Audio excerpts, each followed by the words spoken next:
I am sure that you are aware of those videos and posts that share psychological facts. The unlucky part is that almost all of those creators have made those things up. In this video, I am going to present to you 10 interesting psychological facts about human behavior that are actually proven. Science has proved that if you are intelligent, you will have noticed that you are able to do things faster than others. Being productive has a high correlation with intelligence because it means that you are more focused and able to carry out a plan in order to finish a task effectively. In workplaces, intelligent people finish their tasks quicker and are more productive than the rest, meaning that if you were someone who has employees, most often than not, if your only goal was to identify if your employee is smart or not, you would have gained money and a productive force. Many researchers have found that sleeping at night is not actually suitable for every person because of their circadian rhythm. However, what is actually important is for your body to know which hours is going to sleep. So, if you are a night owl, you can be, but you need to have a schedule of your sleeping. This will give you energy, clarity, less stress and overall better health. A must-know fact. Something that every ugly person has said and is actually true. What is happening is the halo effect. We have a whole video about the phenomenon in our channel. Make sure to watch it for more information. But basically, if you are attractive, other people interpret your actions and your motives as more well thought and kind. We cannot explain this whole fact in this video because we don't have the time. But basically, you might have noticed that women don't seem to form relationships the same way men do. And for some men, those relationships seem to be more fragile than theirs. That happens because women tend to form more intimate friendships that rely too much on contact and communication, meaning that when those sticks disappear, women tend to end their relationships. The same doesn't happen to men.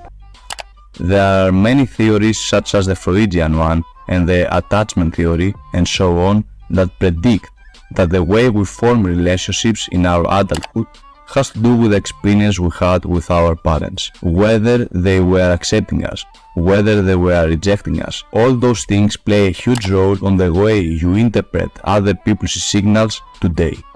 Not in need of a greater analysis, but many men in the past have said that they can't have a woman as their friend.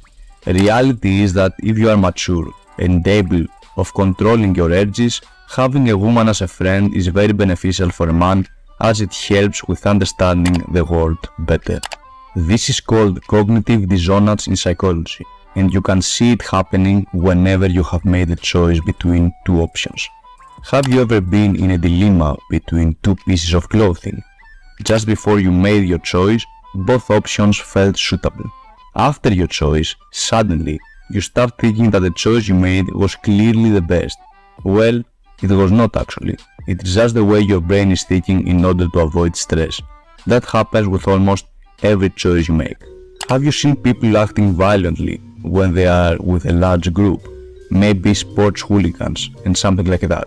If you ever met some of those people in person, you would say that they seem normal and quiet. Reality is our brain works differently when we feel like we are part of a group. Gustave Le Bon talked about this in 1895 in his book Psychologist of the Crowds, which is an extremely interesting read. Scientists have found out that based on your personality, a set of musical types are more likely to sound more attractive to you, but your environment basically modifies your choice. There has also been a link between classical/romantic musical taste and a neurotic personality. I know that this one sounds like pseudoscience. It is actually a fact though, a weird one for certain. Why is there a correlation? Basically, in the front of our head, there lies our prefrontal cortex, the area of our brain that is responsible for higher cognitive services, and it is our main difference as a human species to animals. The more developed the cortex is, the more likely for your forehead to appear larger and the more likely it is to be more intelligent. However, that doesn't mean that every bald guy or people with a receding hairline are the incarnation of Albert Einstein. I would suggest you, although true, to not use this one on your daily assessments. It could be highly misleading. Those were 10 psychological facts that are actually scientifically proven, meaning that you just learned 10 new things about psychology and human behavior. And that is impressive. I was Andrew from our therapy booth, and until the next video, I am out. Wishing you all the best.